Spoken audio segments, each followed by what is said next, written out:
Ano naman eh? Sobrang tamad ni Tingala. Musta ba ya? May mangyayari ka sa buhay mo. Hindi ka naman tingala. Bira na niya. Matrabaho kita. Di kita maparang pagkidi. Usa?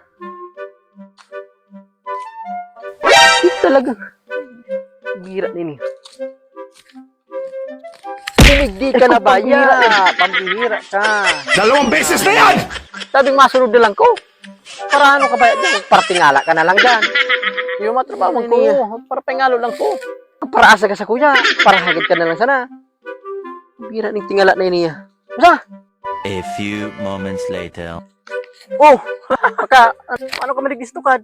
Kung pag-ano ng kaibahan si Tingala, mabira niya. May kaibahan ng kaugakan. Si Tingala. Sabi, tamaurin kami dyan sa tukad ni Pidong. Lahat yan. Grabe, ito bagaw, sige Tingala baga. Ano, kita araw ka ng mga barkadan doon, si Budoy, si Pagre, ikaw may Tingala. Hindi pa rin siya gano'n sa pag-isip. Ay, natripan tayong Tingala na yan. Tingala! Ano ba?